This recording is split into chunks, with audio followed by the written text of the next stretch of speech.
যুক্তরাজ্যের সাথে বাংলাদেশের প্রথম দুই দেশের স্বরাষ্ট্র মন্ত্রণালয়ের একটি ডায়ালগ হয়েছে।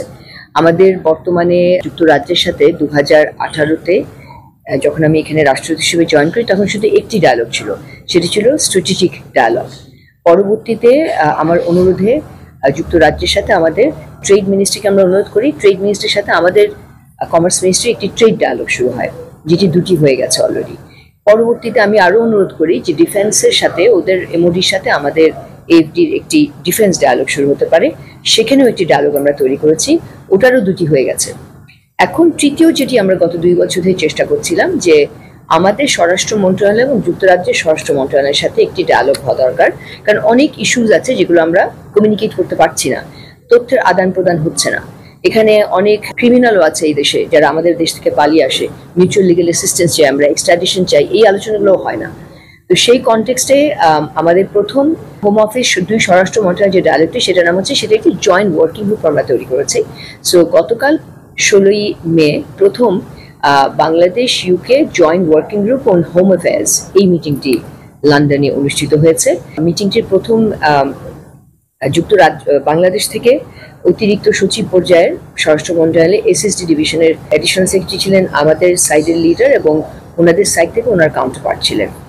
আর এই ডায়ালগের মাঝখানে একটি এমওইউ সাইন হয়েছে, যেটি হচ্ছে আপনারা জানেন যে ইউ যুক্তরাজ্য 2020-এর আগে ইউতে ছিল, তখন ইউর সাথে একটা এসওপি আছে, এটাকে standard operating procedure and Returns বলে। দ্যাট ইজ ইউতে যত আনডকুমেন্টেড বাংলাদেশিরা আছে তাদেরকে এরকম অল্প অল্প করে ফেরত নেয়, ওরা আইডেন্টিফাই করে আমাদেরকে দেয়।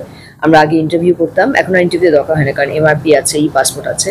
সো ওদেরকে ফেরত দেওয়া, এটি যখন যুক্তরাজ্য ব্রেক্সিট থেকে বেরিয়ে আসলো তার আগে কিন্তু আমরা ইউর আন্ডারে ইউ সবস দিয়ে ফেরত দিতাম মানুষ, যারা এখানে ধরেন ওভারস্টেজ আছে, যাদেরকে ওরা আইডেন্টিফাই করে বা ডিটেনশনে রেখেছে, তাদেরকে আমরা ইন্টারভিউ নিয়ে অথবা ইন্টারভিউ ছাড়া ফেরত পাঠিয়ে দিতাম।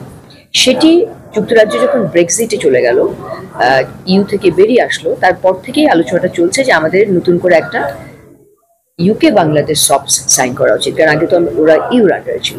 তো ওই ইউ সবসটেরই একটি কন্টিনিউয়েশন বলতে পারেন, যেটা আমরা আবার নতুন করে সাইন করলাম। আমাদের যুক্তরাজ্যে কিন্তু অবৈধ বাংলাদেশি অন্যান্য সব দেশের থেকে অনেক কম আছে।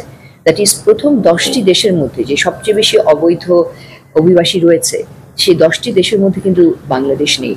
বাংলাদেশ আমার ধারণা প্রথম 20টি দেশের মধ্যেও নেই। কাজে আমাদের খুব কম সংখ্যক বাংলাদেশি আছে, যে মাসে আমরা হয়তো 3 জন করে ফেরত পাঠাই অন অ্যান অ্যাভারেজ।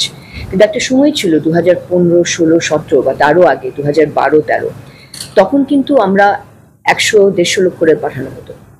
অনেক লার্জ নাম্বার অফ স্টুডেন্টস চলে আসছিল, তারা কিছু ইয়ের মধ্যে র্যাকেটের মধ্যে পড়ে গেছিল। তো সেখান থেকে আজকে বর্তমানে আমাদের হাই কমিশন আমরা হয়তো মাসে হয়তো 6-7 জনের ইন্টারভিউ নিয়ে হয়তো 3 জনকে আমরা ক্লিয়ার করি, এরকম একটা ফিগার। এটা চলছে, এটা একটা রুটিন প্রসেস। কিন্তু আমরা একটা এমইউ সাইন করেছি, যে এমইউটি আগে ইউর সাথে ছিল, সেটা আমরা নতুন করে যুক্তরাজ্য ব্রেক্সিট থেকে বেরিয়ে আসায় যুক্তরাজ্যের সাথে আবার সাইন করলাম।